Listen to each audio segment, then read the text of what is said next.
Mexico, scoring 30 in individualism, is considered a collectivist society, meaning that they define themselves as members of the group.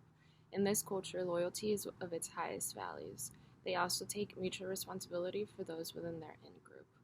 Relationships between employers and employees are important and seen similarly to a family link. Individualism, Guatemala actually has one of the lowest scores, or the lowest score of 6 in all cultures all over the world. So this means that Guatemalans are very collectivistic people, and they really like in group. It's more of like a we that they focus on instead of I statements.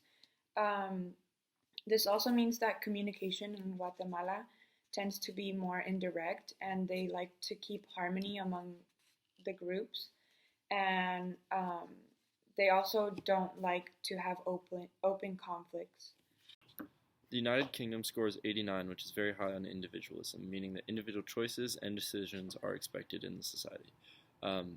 In contrast, Guatemala and Mexico are highly collectivist, where in highly collectivist societies, business is based more on the relationships and trust people have with each other, and feedback in those collectivist societies is more indirect. Scoring 81 in power distance, they accept their place within the hierarchy without a need for an explanation. They see the hierarchy within a business to have inherent inequalities but have no urge to change it. Is power distance. Power distance in Guatemala has a very high score of 95, which makes it one of the highest rankings in power distance. The society as a whole believes that the inequalities among people. This also means that business leaders in Guatemala have a lot of concentrated power up top compared to lower levels in the organization. In terms of power distance, the United Kingdom scores relatively low with 35, meaning that those of less power do not necessarily accept the unequal distribution of power. In contrast, again, Guatemala and Mexico score 81 and 95 respectively, much higher power distances. In settings like the UK, where power distances are low, employees feel that they have more right to speak up in situations involving higher ranking members of the company. In terms of long-term orientation, Mexico scores 24, which means they are a normative culture. They focus on traditions and don't feel the need to save for the future. These cultures do not readily trust social change. Regarding long-term orientation, the UK scores 51, which is pretty central in terms of orientation, meaning they both believe in the importance of understanding the lessons of the past, while also understanding that the world is constantly changing, and they must be prepared to adapt alongside these changes. In contrast, Mexico has a much lower score of 24, meaning they do not as readily embrace change and believe in the value of maintaining cultural traditions. Scoring 69 on masculinity, Mexico is considered a masculine rather than a feminine culture. In other words, they value competition and success in terms of winning or being the best. They expect assertiveness and decisiveness from management and business settings. One is masculinity. Guatemala actually scores 37 for this, which means it's more of a feminine culture. Um, this means that there's softer aspects of culture, such as leveling with others, sympathy for the underdog, are valued and encouraged. The UK is considered to be a fairly masculine country. With a rating of 66, the UK strongly values competition and success. They tend to value their career and achievement more than being modest and getting along with others.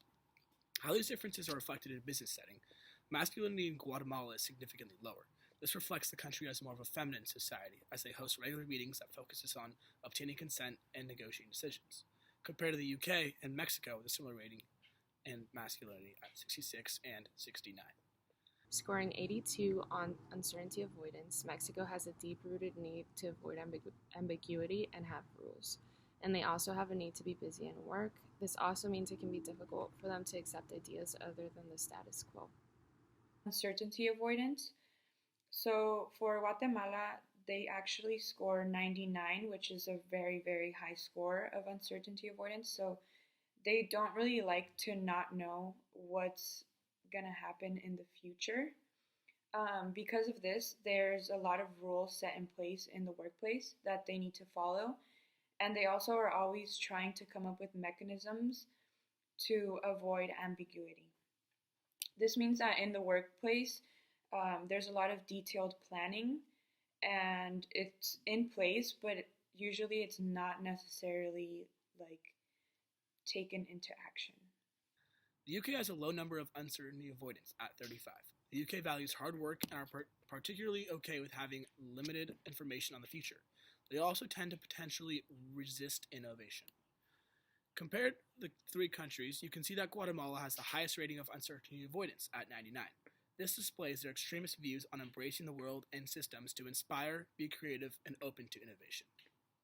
Lastly, in terms of indulgence, they score a 97, meaning that they value enjoying their life. They do not try to control their desires and impulses.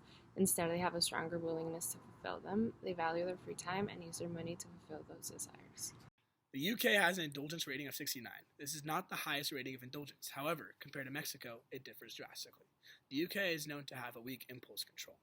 As noted earlier, Mexico has a high level of indulgence of 97. Cultures in the business setting that have a high indulgence rating is more inclined and motivated to work flexible hours and have a strong focus on work-life balance.